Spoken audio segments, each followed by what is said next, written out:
श्री शिव जी पार्वती जी से कहते हैं कि वहाँ लंका में रावण मूर्छा से जाकर कुछ यज्ञ करने लगा। वो मूर्ख और अत्यंत अज्ञानी हठवश श्री रघुनाथ जी से विरोध करके विजय चाहता है। यहाँ विभीषण जी ने जब ये खबर पाई और तुरंत जाकर श्री रघुनाथ जी को कह सुनाई कि हे नाथ, रावण एक यज्ञ कर रहा है, उसके सिद्ध होने पर वो अभागा सहज ही नहीं मरेगा। हे नाथ, तुरंत वानर योद्धाओं को भेजिए जो यज्ञ का विध्वंस करें, जिससे रावण युद्ध में आए। प्रातः काल होते ही प्रभु ने वीर योद्धाओं को भेजा। हनुमान और अंगद आदि सब प्रधान वीर दौड़े। वानर खेल में ही कूदकर लंका पर चढ़ गए और निर्भय होकर रावण के महल में जा घुसे।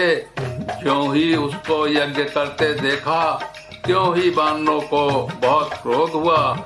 उन्होंने कहा, अरे ओ निर्लज्ज, रणभूमि से घर भाग आया और यहाँ आकर बगुले का सा ध्यान लगाकर बैठा है।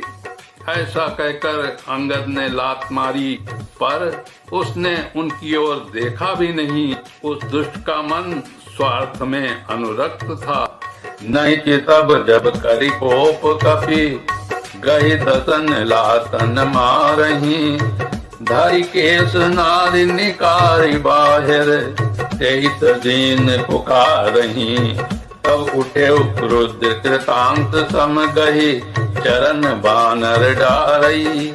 यही बीच कपिन विध्वंस कृत मत, देखी मन महुहारई। जब उसने नहीं देखा तब बानर क्रोध करके उसे दांतों से पकड़कर काटने लगे और लातों से मारने लगे। स्त्रियों को बाल पकड़कर घर से बाहर घसीट लाए। वे अत्यंत ही दीन होकर पुकारने लगी। तब रावण काल के समान क्रोधित होकर उठा और वानरों को पैर पकड़कर पटकने लगा। इसी बीच में वानरों ने यज्ञ विध्वंस कर डाला। ये देखकर वो मन में हारने लगा, अर्थात निराश होने लगा।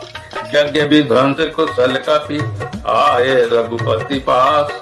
चले निशाचर क्रोध होई, त्याग जीवन कई आस।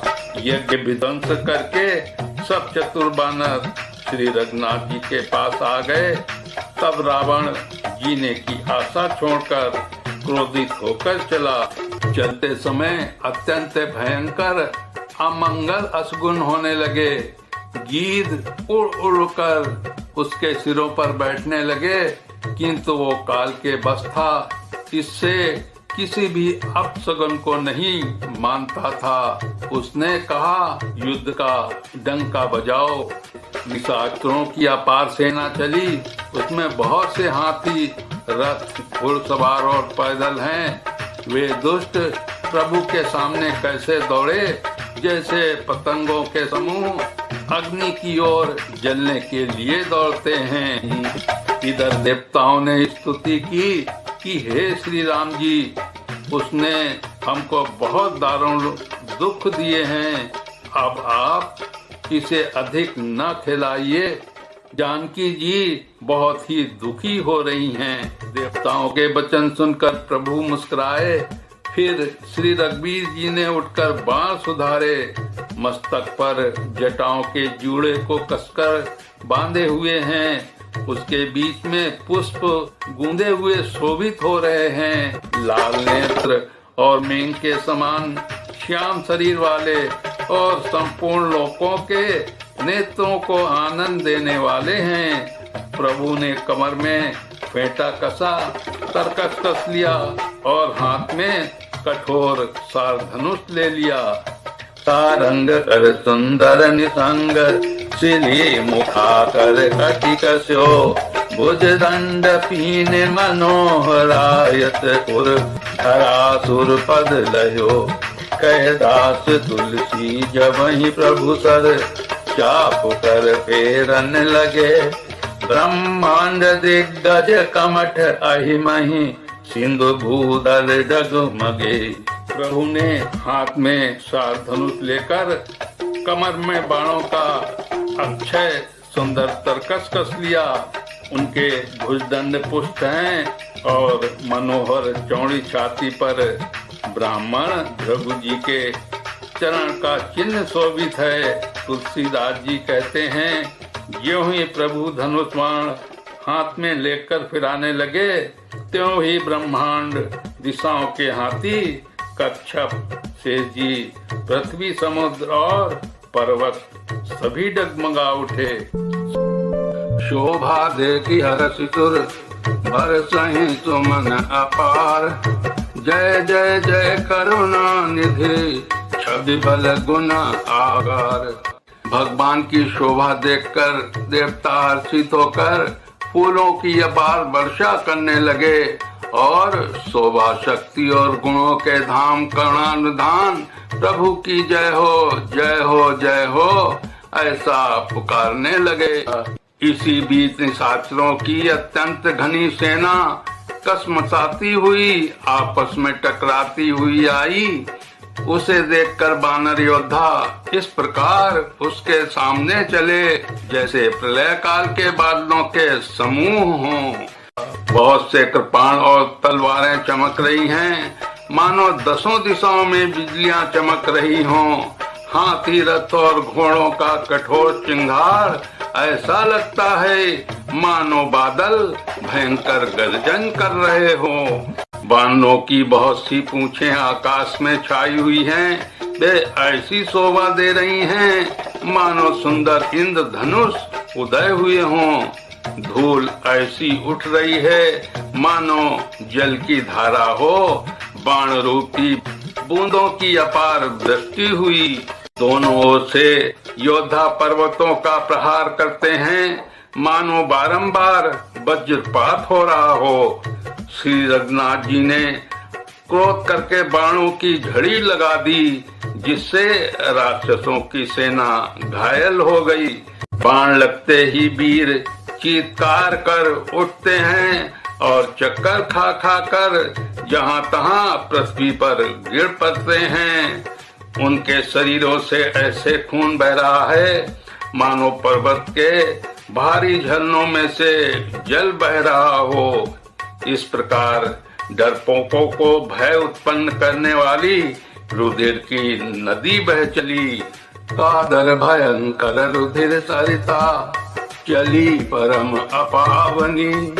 दो फूल दल रथ रेत चक्र अभरत बहती भयावनी। जल जंतु गजपत चरत रग खर विदित वाहन को गने। सर शक्ति तोमर सर्प चाप तरंग चरम कमठ गने। डरपोकों को भय उपजाने वाली अत्यंत अपवित्र रक्त की नदी बह चली। दोनों दल उसके दोनों किनारे हैं। वो रेत है और पहिए भंवर हैं। वो नदी बहुत भयावनी बह रही है। हाथी, पैदल, घोड़े, गधे और अनेकों सवारियां ही उनकी गिनती कौन करे। नदी के जल जंतु हैं, बाण शक्ति और तोमर सर्प हैं, धनुष तरंगे हैं और ढाल बहुत से कछुए हैं। तीर पर जन तीर तरो मज्जा बहु बह फेन। कादर देख डरई तहाँ सुवटन के मन चैन। तीर पृथ्वी पर इस तरह गिर रहे हैं मानो नदी किनारे के वृक्ष ढह रहे हों। बहुत सी मंजा बह रही हैं, वही फेन है। डरपोक जहाँ इसे देखकर डरते हैं वहाँ उत्तम योद्धाओं के मन में सुख होता है। भूत, पिशाच और बैताल बड़े बड़े झोटों वाले महान भयंकर झोटिंग और शिवगण इस नदी में स्नान करते हैं। कौए और चील बुझाएं लेकर उड़ते हैं और एक दूसरे से छीनकर खा जाते हैं। कोई कहते हैं, अरे मूर्खों, ऐसी मस्ती है फिर भी तुम्हारी दरिद्रता नहीं जाती। घायल योद्धा तट पर पड़े करा रहे हैं, मानो जहां तहां अर्ध जल। वे व्यक्ति जो मरने के समय आधे जल में रखे जाते हैं, पड़े हों। गीध हाथ खींच रहे हैं, मानो मछली मार नदी तट से चित्त लगाए हुए बंसी खेल रहे हों। बहुत से योद्धा बहे जा रहे हैं और पक्षी उन पर चढ़े चले जा रहे हैं, मानो वे नदी में नौका क्रीड़ा खेल रहे हो। योगिनियां कपड़ों में भर भर कर खून जमा कर रही हैं। भूत पिशाचों की स्त्रियां आकाश में नाच रही हैं। चामुंडाएं योद्धाओं की खोपड़ियों का करताल बजा रही हैं और नाना प्रकार से गा रही हैं। गीदड़ों के समूह कट कट कट शब्द करते हुए मुर्दों को काटते खाते हुआ करते और पेट भर जाने पर एक दूसरे को डांटते हैं। करोड़ों धड़ बिना सिर के घूम रहे हैं और सिर पृथ्वी पर पड़े जय जय बोल रहे हैं। बानर निशाचर निकर मर दही, राम बल दर्पित भये।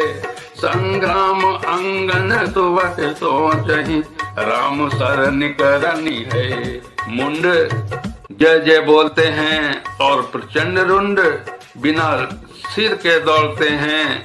पक्षी खोपड़ियों में उलझ उलझ कर परस्पर लड़े मरते हैं। उत्तम योद्धा दूसरे योद्धाओं को ढहा रहे हैं। श्री रामचंद्र जी के बल से दर्पित हुए बानर राक्षसों के झुंडों को मसले डालते हैं। श्री राम जी के बाण समूहों से मरे हुए योद्धा लड़ाई के मैदान में सो रहे हैं। रावण हृदय बिचारा निश्चर संघार, मैं अकेल कभी भालु बहु माया करऊं अपार। रावण ने हृदय में विचारा कि राक्षसों का नाश हो गया है, मैं अकेला हूँ और बानर भालू बहुत हैं, इसलिए मैं अब अपार माया रचूं। बोलिए रामचंद्र की, हनुमान की।